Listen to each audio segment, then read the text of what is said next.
What's up, y'all? It's your girl, Miss Jenny B, and we are back with another Baller Alert review. Today we are reviewing Snowfall Season 3, Episode 8, and this episode is called Hedgehogs. So let's get into it. As always, Snowfall reminds us of what happened in the previous episode for us to understand the new episode, and this time it just showed us that Julia was asking Teddy to run away with her, and Melody is now a crackhead.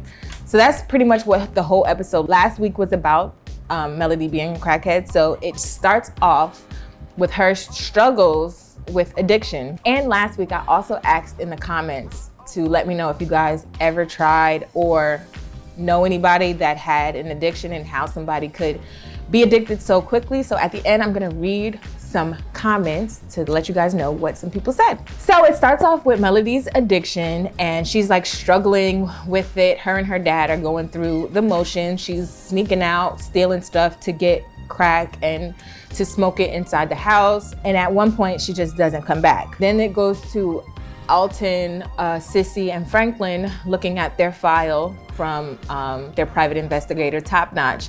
He goes and investigates Reed and finds out all of it that he could find out about him, and takes pictures and sees his mannerisms are sneaky and that pretty much he's working alone in this whole operation. Basically, they're like, the only option is to protect themselves or to run, and Cuba is the best bet.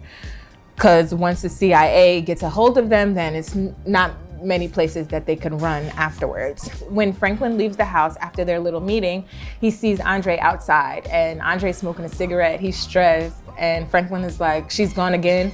And Andre doesn't respond. He just like looks at him because obviously he thinks it's Franklin's fault. And Franklin is just like, I'll put the word out again to find your daughter because he found her last time. Then next, Julia goes to talk to Teddy. And again, she's trying to convince him to just drop everything and run away with her together because, you know, she's his ex-wife and they have a kid together. So she's like, we still have time to just leave. Like, you don't have to do this or whatever. And Reed's like, no, like, this is fun, kind of like, son, you're living the life and we get to fight communism in the meantime. And she's like, there's other ways to serve. There's other ways to fight communists. Reed is just like, I can't leave right now. Like, maybe in a year I can, but right now I cannot. So Julia's like, well, you can do all of this by yourself. So then Andre's on the phone and he's talking to his sister. His sister's like, Melody, you and Melody just should come to Texas, give everybody a fresh start, give her time to clean up and things like that. And he's like, I'll think about it. And then he gets a knock at the door. And it's Julia, but she obviously tells him that she has a different name, and she explains who she is. And she's like, I work with the government and we're working on this Colombian cartel, but usually for like press conferences and stuff, we make it seem like we really want the head honcho, but what is really important are the little guys who are ruining the communities that we live in. And then she mentions Franklin. And you know, that's when his ears start lighting up. He's like, did you just say Franklin Saint? And she's basically like trying to put the bug in his ear that they need to take out Franklin also. And he's like, Julia's like, I know you've been working really hard to get Franklin. She lists everything that has happened. Like, Franklin caught that charge, but then the agent who witnessed the murder, she retracted her statement, who was Lorena. So basically she explains all of that, and she's like, now I'm trying to just level the playing field so you can get who you want. And then she leaves him a card with a address on it. We don't know at this point what is on the address, but she leaves that and he picks it up and looks at it. And then it goes to Reed and Franklin. They're doing a drop and Reed is like uneasy, and Franklin notices, and right as he's about to close his trunk, Franklin's like, whoa, chill out, like you about to lock your keys in the trunk. And Reed is like starting to trip. And he tells him a story about love. And he's like, have you ever been in love, Franklin? Franklin's like, I mean, maybe, I don't know. Like, I knew a girl. And he's like, well, you don't know if you've been in love. He's like, I cared about her. What's the point? You're not about to profess your love to me or anything. He's like, no, but you need to be careful. Franklin was like, we were young at the time. Like, I thought I loved her or whatever. And he was like, that's exactly it. Like, you need to wait when you find somebody because you never know when they're gonna change up on you. And he's pretty much talking about Julia, and in the same situation, Franklin is thinking about Melody because she's a crackhead now. And he's like, you never know, they could change up on you, and then like, what do you have? And you still end up loving this girl at the end of the day, and she's doing you wrong. And so Franklin is left with that little nugget. So now Franklin is sitting there talking to Louis about Reed Thompson and all that they need to do. And Louis like, look, we're dealing with a serious situation. You need to tell Jerome and Leon because they deserve to know too. Franklin is the type of person to try to just handle everything on his own. So he's keeping it to himself until he figures out what the next move is. Like, he's not the type to want to stress anybody else out. He want to take it all on his own. But Louis is like, you need to tell everybody. Like, you're talking about running. Like, this is serious. Everybody needs to know. Franklin gets a page and he's like, they found Melody. And Louis is like, look, that's another thing. Like, she's gone now. Like, I know you care about Melody, but it's done with. That's over. You need to let her go. The next scene is Melody at the dude's house that stole her dad's car. And she's asking for rock. She has like a tape recorder or something. And she's like, what can I get for this? And he's like, nothing. And she's like, I'll get, please, one rock or something like that. And then Franklin pulls up and Melody's pissed. She's like, you got your little like spies everywhere or whatever. And he's like, nobody's gonna sell to you, Melody. And she's like, why? You get to cook it, but I can't smoke it. And Franklin is like, we both know that you're better than this. Like, there's still time for you to get cleaned up and go to school. And Melody's like, I really want to get cleaned up, but I don't think I can. Franklin's like, yes, you can. We can do it together. Let's go. Like, let's get you going. He tries to like shuffle her to the car and she knees him in the nuts. And now he's like toppled over and she's like, oh, big Franklin, blah, blah, blah. You think you're all big and bad, but look at you. Now you're on the floor. And now he's pissed. He's like, don't call me about this no more, to the drug dealer. And he leaves her. And she goes back up to the drug dealer's face and she's like, give me one rock for this now. So now Franklin is done with her. She's set in her crackhead ways and he's not gonna be saving her no more. So then it goes to Andre. He has the little card that Julia left him and he's outside of Franklin's house. Because remember, they couldn't find anything with Franklin's address on it. Like when they were looking through the police documents and all of the other stuff that they had on him, they couldn't find nothing. So now Julia then gave this man Franklin's address. So Andre breaks in, he's looking all over the house, he's ransacking it. He finds Franklin's office, it's filled with money, but he's looking around more and he doesn't find no drugs. Like if you find money, you have to have at least drugs or guns, or else it's just like money. Like you can't arrest somebody for having money. So he's like ransacking the place, getting mad because he doesn't find anything to implicate Franklin in all of these dealings that he has. And he bangs on the pool table and a drawer opens up.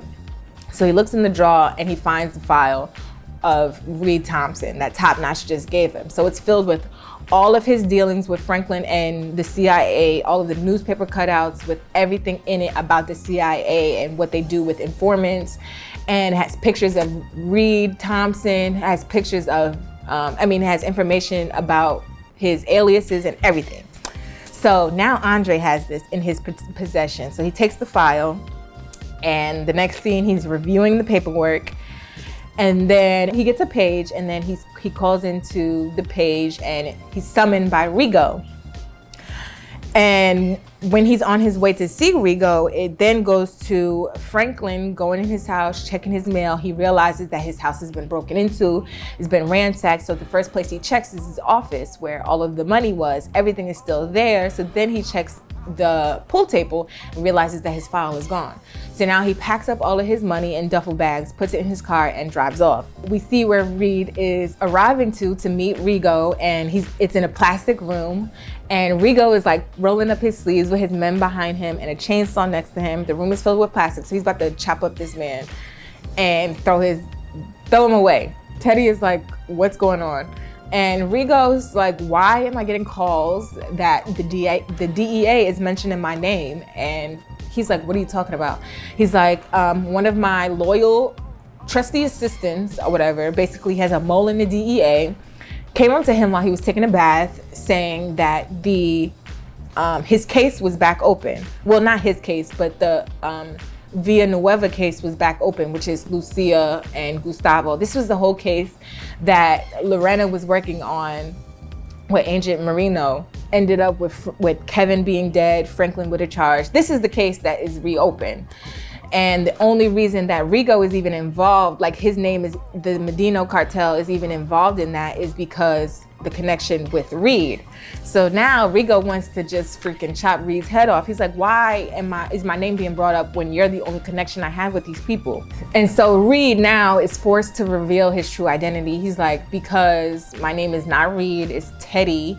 I work for the CIA, and how would you like to be involved with the government? And in that way I could protect you. I can give you all of this extra intel for you to run your business freely without any drama from law enforcement. And so as he ponders on that situation, then it goes to Andre telling his partner about what he's learned about Franklin in the CIA. He's like, all of this work that I've done in these 18 years for the police department, and the freaking government is funneling these drugs into the community. The coworker is like, so what do you want to do? And Andre's like, I want to blow this whole shit up. And then the coworker is like, whoa. I mean, you can't do that. Like, and then he tells him a story. He's like, I knew somebody, basically, it was like a torture story, government torture story, you know, regular stuff. They be chopping people's fingers off. And he's like, now that person works for the CIA. Basically, like, if you go against these big government agencies, then you're gonna have really powerful people coming after you and you'll never win. That's ultimately what he said. And he's like, but now that we know that Franklin is working with the CIA, like, he's probably a little guy. Nobody's gonna care about him. So we can definitely like hit him off easily without anybody caring or blinking an eye. So then he convinces him to kill Franklin. Then Reed starts explaining the deal to Rigo, and this is pretty much just to save his own life. He's like explaining that he's gonna become a friend to the government, and he's gonna give him all of this information so that he can protect him. And then in exchange, Rigo just has to keep the secret, and then both are good on both sides. And so they shake hands on it, and then Reed dips out of there and goes straight to 4 payphones. The payphones are like in a row. He takes his coins and pages somebody on each phone, and it's all of his dealers, which are his assets. He calls them all and tells them basically that they all need to get away and lay low for a while because the agency has been well, not the agency, but their operation has been compromised. So he calls Avi, who's an arms dealer. He calls Gustavo, who's working in Mexico, in Sinaloa, and then he calls Franklin, who's in LA. And Franklin is like, basically everybody says okay, and then Franklin is like, my house just got broken into. Do you think that there's any connection to that? And Reed asks him like what happened or was anything taken, but of course the file on Reed was taken, so Franklin can't tell him that was taken. So he's like, nothing was taken, but do you think that there's any connection? And he's like, no, the person that I think would have done it, who he's talking about, is Julia. He's like, you wouldn't have even known she was there. So Franklin's like, okay. So then he gets off the phone, he's talking to Louis. He's like, he's talking to Louis, and I think Alton is there. He's like, he thinks it's a girl, it's a woman, and so it can't be him. And they're like, do you trust him? So they're still uneasy. So they're like, how could you even trust this guy? Like, he tells you this one thing and you believe it. And then Franklin, it's like a freaking light bulb went off in his head. He's like, it has to be Andre, because the person that broke into my house was angry. He realizes that it was Andre that broke into the house, but he doesn't realize that Julia is the one that told Andre. So his connection with Reed is still compromised, but that's not revealed yet. And then as Avi is trying to escape, his crew like gets attacked. So like his front hand man gets shot in the head. Avi makes it out, but like while he's escaping, his people get attacked. And so Teddy confronts Julia. He's like, did you have anything to do with it? She's like, what are you talking about? What happened? He's like, as soon as you tell me that we should get out of here, Avi's team gets attacked. Freaking Rigo has a mole that tells him that the case is reopened, and Franklin's house is ransacked. So obviously you had something to do with it. So he's asking her, he's like, how could you even do this? Like, you compromised every single one of my assets he's like, just tell me what you did so I could fix it. And Julia's like, no, like it's over, it's done with. Like what's done is done. The agency invited me here, told me to come here so that I could see what's going on with your operation and to take it over and away from you. And that's what I did. Like it's over with. Now Reed is just feeling super duper betrayed. Everything he told Franklin about love and all this other crap was true. She betrayed him. So she's like, you gotta let it go. So Teddy is like, I'm not letting it go. Like I'm going to fix what you did and then I'm gonna turn you in. Like you're a traitor, you're a liar. And I'm gonna make sure after I finish my operation, I'm gonna make sure that you're working in a basement, miserable in some basement office at a desk, like you're for the rest of your career. It goes to Melody. She's cracked out, sitting in an alleyway, just hoping somebody could come up to her and give her some crack. And of course, Wanda pulls up. She doesn't pull up, she walks up to her and she tries to come up with these extravagant plans, the same plans that they had that ended up that left Melody bloody and cracked out. So she's like, let's go back to the skating rink. And Melody's like, no, I got fired. I can't go back. She's like, well, let's do the passcode. She's like, they changed the passcode when they fired me, girl. Are you crazy? And she's like, the last time I saw you, you knocked me out and stole my mama's chain. She was like, Wanda was like, that's the past. Why are you worried about the past? And basically they was arguing back and forth. Melody was like, look, I'm over this. Like, I'm going home. I'm done with all of this. So she finally comes to her senses and walks home. And the next scene is Andre, and he's looking at the files again, and then he starts crying. He's like overwhelmed with everything that is going on with Melody, everything that's going on with Franklin and CIA. He got so much things going on in his mind. So then he hears Melody's window open, and so he thinks his daughter is back. He's wiping his tears. He gets up, goes to Melody's room. He's like, Melody, is that you? Like, I've been waiting for you, blah, blah, blah. I'm so happy you're back. And he starts to back up and it's a gun. Somebody has him at gunpoint and turns out it's Franklin. And he's like, Franklin, how did you get in here? And Franklin is like, same way I've been getting in here since I was 8. Because you know, Franklin and Melody are like friends, they next door neighbors or whatever. So Franklin makes him sit down. Andre's like, do you even know what kind of things you're getting into?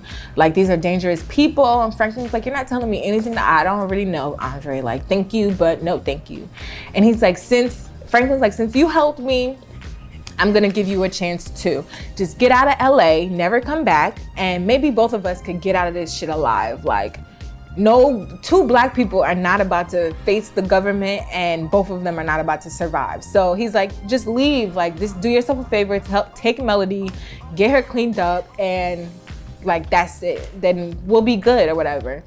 And Andre was like, look, I'll do you one better. I'm gonna take Melody, I'm gonna get her cleaned up, get her far away from you, but I'm coming back, like, and then it's gonna be me and you toe to toe, man to man, and that's that. But I know you ain't no killer, so you could get the F out my house, and like, that's that. He was like, you're a smart man, you're one of the smartest boys I've ever known, but I know you ain't gonna kill no cop in his own house, so you could get the F out of my house, take your files, and go. So he packs up the files and Franklin picks them up. Franklin was like, I ain't no killer. And then he picks up the files and he's about to walk out, and then he goes, poof, shoots Andre in the head with his own gun. And then he freaking wipes his prints off and puts the gun in Andre's hand, makes it look like he shot himself, because imagine all of this stuff he got going on. He shot himself and he went out the same way he came in. And that's how the episode ended. Oh my freaking goodness. So I thought last episode was one of the best episodes, and I thought that was the climax, but nothing really happened, but it was good acting. So this episode, it was like freaking climactic as heck. So I don't even know what to expect from the last 2 episodes. But before we end, I'm gonna read this comment, let y'all know how people who have done crack, like why they get addicted quick. So this lady said, her name is Denise Johnson. Shout out to you, Denise. Thanks for watching. I was told by someone I know that has a drug past, and smoking coke is much different from smoking crack, because coke is obviously the pure form of crack. Crack is cooked down. So she said, I never tried crack, but I know people that have, and they say the first hit is so crazy, it's better than sex. So after they get addicted, they spend their time chasing that first high. So that makes sense as to why Melody was going freaking crazy after she smoked it the first time. Like, she was just trying to get that high back again. That's why she couldn't go right to sleep. She woke up and immediately was like, all right, I need that again. Then Miss Denise also had an idea for, I guess, a spinoff or an extra storyline, because you know Snowfall has been renewed for a new season. So imagine this. What would be a good storyline is if they made Melody pregnant by Franklin and show her getting high with a pregnant stomach, and how Franklin would handle that situation. So she's basically saying she wants Franklin and Melody to have a crack baby, and she wants to see how Franklin could raise said crack baby. I personally do not want that to happen, but let me know what y'all think about that storyline, what y'all think is gonna happen for the rest of the season. Any other questions or concerns, drop them all down below in the comments section, and previous videos will be in the description box below. Other than that, I hope you enjoyed this video. See you next week. Peace.